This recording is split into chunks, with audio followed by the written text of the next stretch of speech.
বিশ্ব নবীজির ওপরে প্রাণ ঢালা দুরূদ ও তাসলিমাত, যে রাসূলের ওপরে মহাগ্রন্থ কোরআন। আজকে যে কোরআনের তাফসির আমরা শুনতে এসেছি, তাফসির করতে এসেছি, সেই কোরআন যে রাসূলের ওপরে অবতীর্ণ হয়েছিল, যেই কোরআনের জন্য বিশ্ব নবীজি আমার তায়েফের ময়দানে রক্ত ঝরাইয়েছেন। কথা ঠিক না বেঠিক বলেন?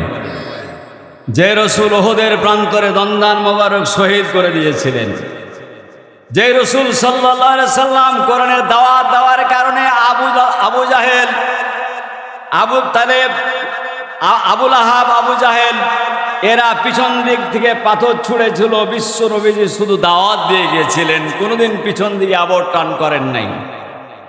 ইসলাম গ্রহণ করার মতো কেউ ছিল না, আয়ামে জাহিলিয়াতে পরিপূর্ণ ছিল। একমাত্র বিশ্ব নবী সাল্লাল্লাহু আলাইহি সাল্লাম কোরআন দিয়ে তাম পৃথিবীর মাঝে ইসলামের আলো পৌঁছিয়ে দিয়েছেন।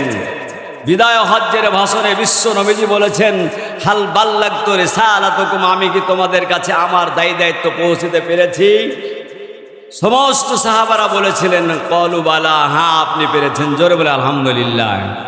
যেই রাসূলের অক্লান্ত প্রচেষ্টায়, রক্তের বিনিময়ে, শ্রমের বিনিময়ে, সব ত্যাগ তিতিক্ষার বিনিময়ে কোরআনুল কারীমকে প্রতিষ্ঠিত করেছিলেন।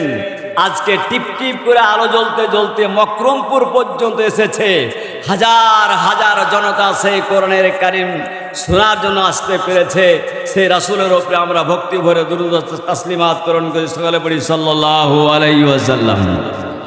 সম্মানিত ভাইয়েরা, সময় অল্প,